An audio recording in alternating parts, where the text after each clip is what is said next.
Assalamu alaikum. Hello kids, how are you today? Are you enjoying our videos? I know you are. I hope you are learning a lot from our videos as well. Inshallah, today I am going to tell you the story about Zamzam and a few others. Now, listen carefully.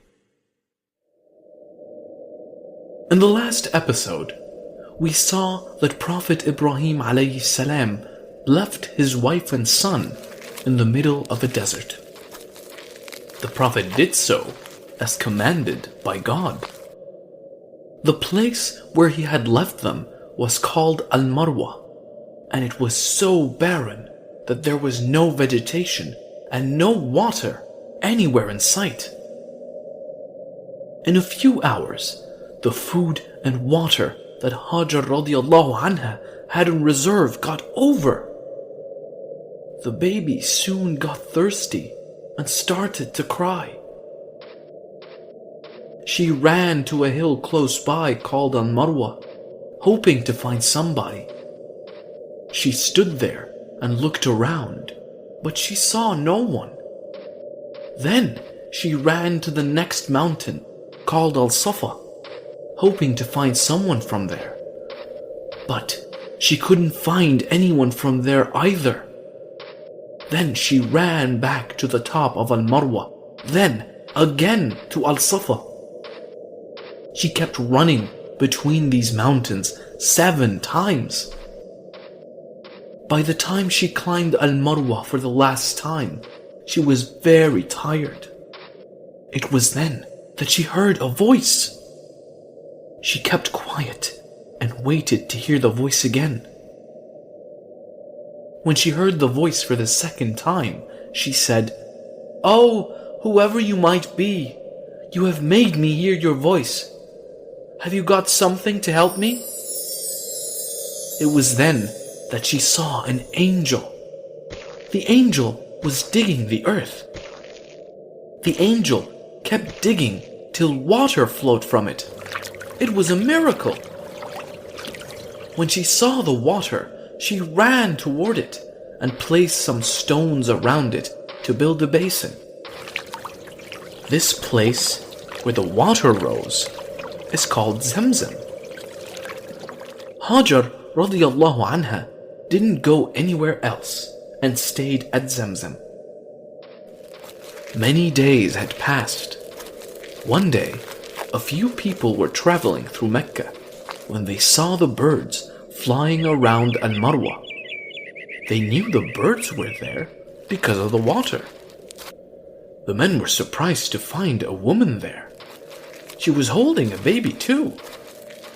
"Shall we stay here and use this water, please?" they asked her. Hajar agreed, and they drank water from the Zamzam. Many others arrived at Al-Marwa, and some of them eventually settled down there. In a few years, the whole valley came alive, with people from different cities living there now. Hajar and her child were not alone any longer. In the meantime, Ismail alayhi salam grew up. He learned Arabic from the travelers. People loved and respected him for his qualities.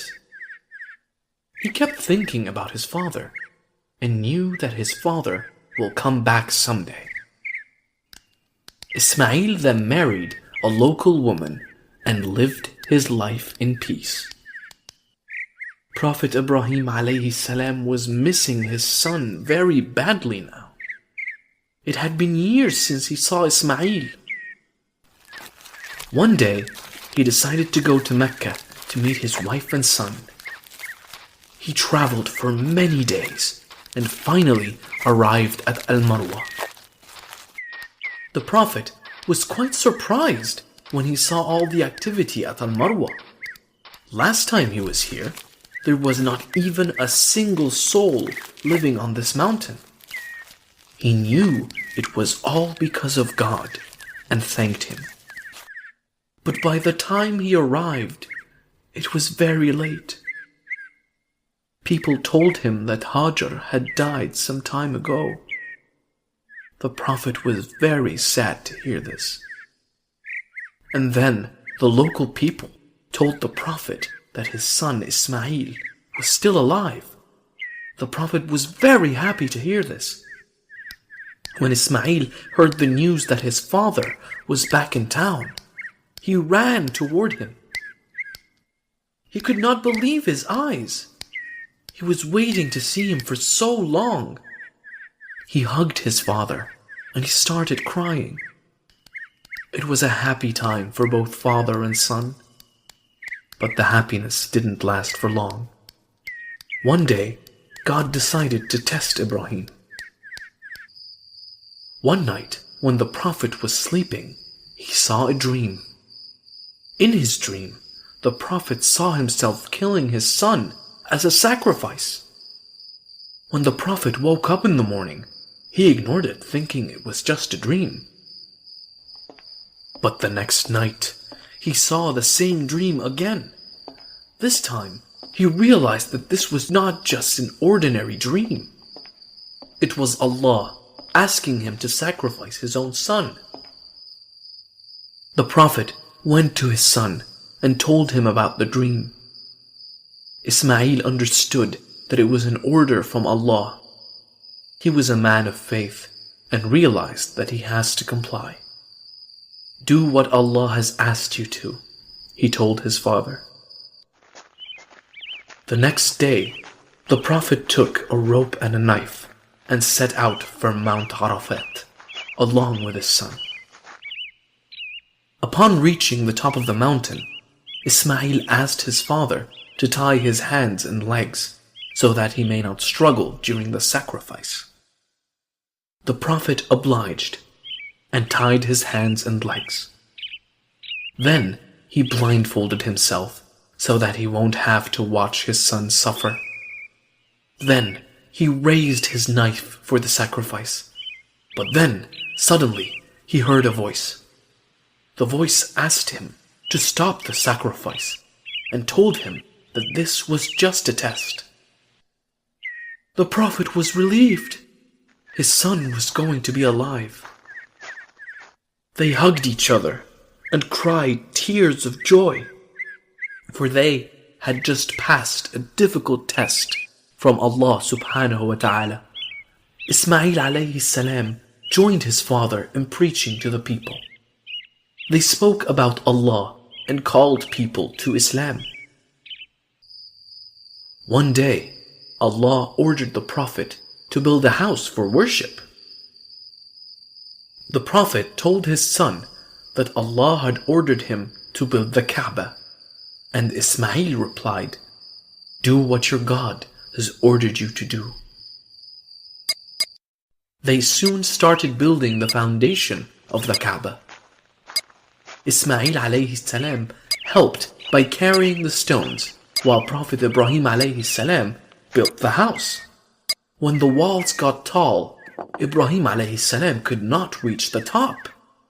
So, Ismail alayhi salam brought a large stone for the Prophet to stand on. This stone was called Maqam Ibrahim and can still be seen today. The foundation was soon completed, but there was a gap left in the corner.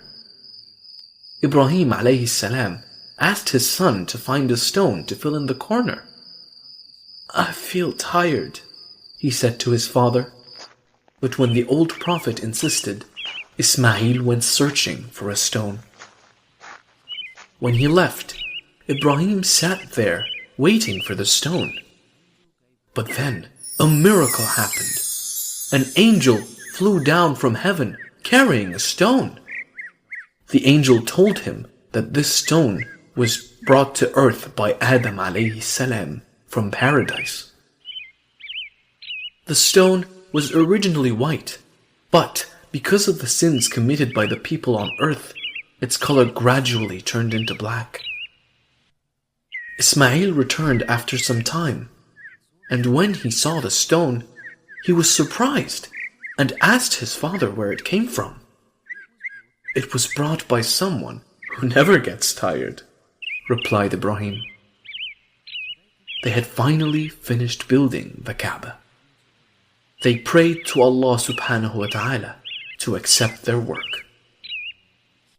Allah was very happy with the Prophet and his son for spreading his message, and proclaimed the pilgrimage among men. They will come to thee on foot and on every kind of camel, lean an account of journeys through deep and distant mountain